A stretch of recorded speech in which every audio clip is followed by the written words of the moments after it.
Fishing is one of the oldest and most important occupations in California. While initially it was purely a means of survival, a love for the sport has blossomed throughout the country. Commercial fishing took off during the late 19th century as more and more people saw it not only as a promising means of supporting their families, but also as a way to work with their passion.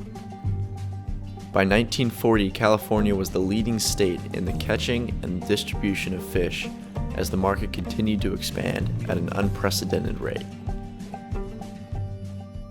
No one in my family was interested in fishing, just something that I really wanted to do, and so I did it on my own pretty much. I was compelled to start fishing here in Bolinas by my friends and by feeling really frustrated to be on the beach without a boat. So I got a boat, and then the best way to pay for the boat is to catch some fish and sell them. And so it was kind of an economic incentive. My love for fishing started when I was really young, like 5 years old in Colorado, walking up and down the streams. And I got into commercial salmon fishing in about 1985. I fished on a boat close by the Coho as a deck crew on the weekends. And came to the point where I thought, well, I could do this, and bought my own boat. I got into this fishing industry for the first time about 10 or 12 years ago. I was a deckhand for a smaller crab vessel, and I worked part-time on and off, and then wound up buying a boat about 5 years ago. Since 1970, California's fish population has dropped by 70%. Due to this drastic change, the government took up a prominent role within the commercial fishing industry. An attempt to halt the steep decline in fish population led to a dramatic increase in regulations and required licenses within the industry. From 1970 to 1979, there were a mere 10 different permits and licenses implemented. Today, there are 147, some costing thousands of dollars. Although in some ways this new legislation has made it difficult for fishermen to continue to do what they love, it has also ensured a prosperous future for the industry. Without regulation, we would have nothing. Unfortunately, it's not that well done. California's history of fisheries, every last one, you could just tick them off with your fingers, or collapse fisheries. Well, the problem that I see mainly with fisheries management is that fisheries management isn't always managed by people that fish on the water. I think that there's a huge disconnect between fishermen and their ability to even be a part of the structuring of the system. We have certain representation in different associations, and we do have a voice, but I don't feel like it's strong enough. We are outnumbered 5-1 by agencies, California Department of Fish and Wildlife, biologists from Fish and Wildlife, U.S. Coast Guard. I mean, there's not even a third of us in the room are fishermen. It's obvious that it's being overtaken by, management.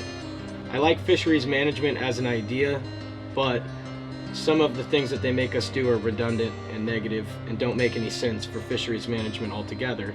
They just make it harder for us to make a buck.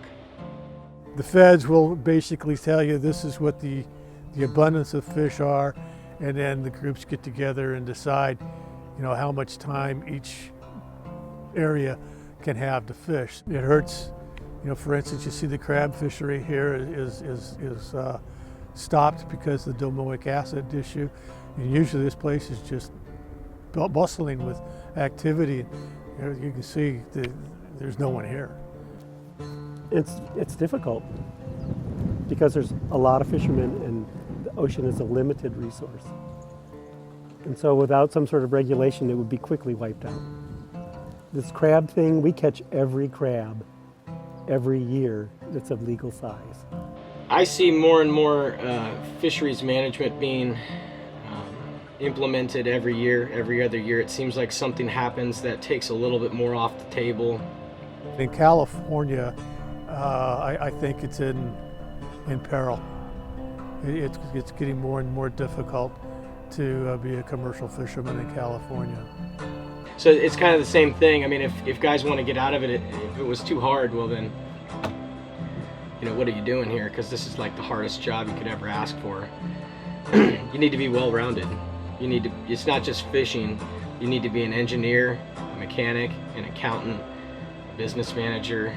Now you're a boss, so you have multiple employees, half of which don't want to listen to anything you got to say.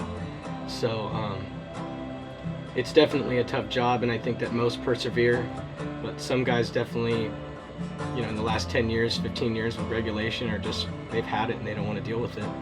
Rather sell their permits and get the money out of them now.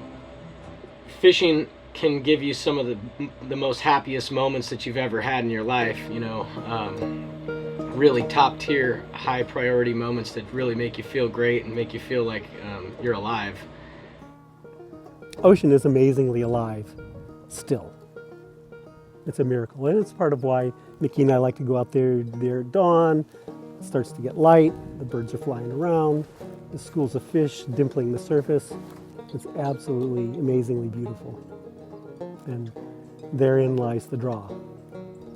It's to see a wilderness, an almost wilderness, a still intact ecosystem right there, and you're standing on it. It's fantastic. What you gonna do, what you gonna do, what you gonna do, what you gonna do when the land goes under the water, land goes under the water.